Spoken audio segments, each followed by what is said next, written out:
Hi guys, welcome back to Filmorama. Recent ఇయర్స్లో చాలా వరకు చిన్న బడ్జెట్ మూవీస్ బాక్స్ ఆఫీస్ దగ్గర పెద్ద సినిమాలకి ఏ మాత్రం తీసుకోవట్లేదు. మన వాళ్ళ గురించి తెలిసిందేగా, కంటెంట్ బాగుంటే అది బాలీవుడ్డా మాలీవుడ్డా అనే డిఫరెన్సే లేకుండా ఓన్ చేసుకుంటాం. అలాంటిది మన తెలుగు ఇండస్ట్రీలో చిన్న బడ్జెట్తో కంటెంట్తో వచ్చిన సినిమాలు చాలానే ఉన్నాయి. Every movie has their own style. అలానే డీజే టిల్లు అనే మూవీ కూడా వచ్చింది. ఫస్ట్ టైం ఈ మూవీకి సంబంధించిన టీజర్ రిలీజ్ చేసినప్పుడు దీనికి టైటిల్గా నరుడి బ్రతుకు నటన అనేది పెట్టారు. కమర్షియల్ టైటిల్లో ఉంది కదా, సేమ్ టీం వాళ్ళు కూడా ఇదే ఫీల్ అయ్యారు. సో అలా నరుడి బ్రతుకు నటన కాస్త డీజే టిల్లులా మారింది. ఫస్ట్ టైం ఈ మూవీకి వెళ్ళినప్పుడు ఎటువంటి ఎక్స్పెక్టేషన్స్ లేవు, కానీ వన్స్ బొమ్మ పడ్డాక ఈ మూవీ ఎక్కడికో వెళ్ళిపోయింది. చాలామంది ఈ డీజే టిల్లు క్యారెక్టర్ని ఓన్ చేసేసుకున్నారు. ఆ క్యారెక్టర్ని సిద్ధు జొన్నలగడ్డ తప్ప ఎవ్వరూ చేయలేరు అనేలా యాక్టింగ్ చేశాడు. మూవీ ఇండస్ట్రీలోకి రాగానే ఎవ్వరికి అంత త్వరగా హిట్ రాదు, బట్ డెడికేషన్తో వర్క్ చేస్తే ఏదో ఒక రోజు హిట్ బొమ్మ పడాల్సిందే. Best example Siddhu Jonnalagadda. మనమంతా డీజే టిల్లుతో మంచి హిట్ కొట్టి చాలా త్వరగా ఫేమస్ అయిపోయాడు అని అనుకుంటాం, కానీ సిద్ధు జొన్నలగడ్డ చేసిన గ్రౌండ్ వర్క్ మాత్రం చూడం. అది 2009 సిద్ధు తెలుగు ఇండస్ట్రీలోకి రాగానే హీరో ఛాన్సెస్ ఏమి రాలేదు. స్టార్టింగ్లో జోష్ మూవీలో కాలేజ్ స్టూడెంట్గా, తర్వాత ఆరెంజ్ మూవీలో సంతోష్ అనే ఒక చిన్న క్యారెక్టర్ ప్లే చేశాడు. భీమ్లీ కబడ్డీ జట్టులో దినేష్ క్యారెక్టర్గా, డాన్ సీనులో శ్రీజ ఫ్రెండ్గా, అలా చిన్న చిన్న క్యారెక్టర్స్ ప్లే చేశాడు.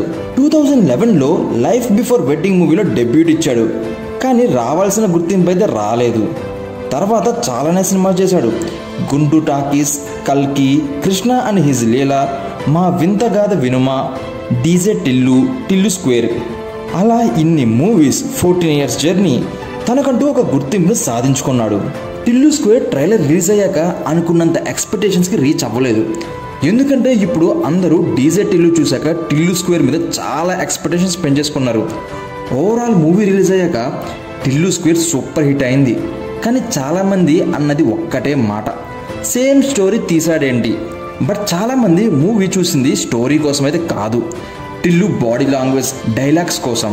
డీజే టిల్లు మూవీ బడ్జెట్ వచ్చేసి 8 crores అండ్ కలెక్షన్స్ వచ్చేసి 30 crores.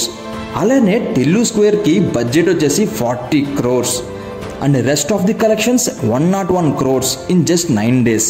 టిల్లు స్క్వేర్ ఫ్లాస్ గురించి మాట్లాడితే, మిస్టేక్స్ గురించి మాట్లాడితే స్టోరీ ఆల్మోస్ట్ సేమ్ ఉంటుంది, డైలాగ్స్ కూడా అవే ఉంటాయి, సేమ్ లొకేషన్స్, ఇలా కొన్ని అయితే మిస్టేక్స్ అండ్ ఫ్లాస్ ఉన్నాయి. టిల్లు స్క్వేర్కి సీక్వెల్ అయిన టిల్లు క్యూబ్ ఉందా లేదా? ఎస్, ఉంది. ప్రొడ్యూసర్ నాగవంశీ గారు అఫీషియల్గా ఒక ప్రెస్ మీట్లో అనౌన్స్ చేసేశారు, డీజే టిల్లు ఫ్రాంచైజ్లో టిల్లు క్యూబ్ కూడా రాబోతుందని. ఎందుకు డీజే టిల్లు క్యూబ్ అంటే, డీజే టిల్లు మూవీని ఇష్టపడింది స్టోరీని చూసి కాదు, టిల్లు క్యారెక్టర్ని చూసి. స్టోరీ రొటీన్గానే ఉంటుంది, but that character made it special. Why? ఎందుకు? డీజే టిల్లు క్యారెక్టర్ న్యాచురల్గా ఉంటుంది. ఊర మాస్ ఫైట్లు ఏమీ ఉండవు, గట్టిగా కొడితే తిరిగి కూడా కొట్టలేడు. టిల్లు స్లాంగ్, టైమింగ్, ఇలా చాలానే ఆ క్యారెక్టర్ని స్పెషల్ చేసేసింది. సో టిల్లు క్యూబ్ అవసరమా అంటే ఎస్, అవసరమనే అంట. సో మీలో ఎంతమంది టిల్లు క్యూబ్ కోసం వెయిట్ చేస్తున్నారు కామెంట్ సెక్షన్లో చెప్పండి. And don't forget to subscribe to our Filmorama channel. Thank you so much. జై హింద్.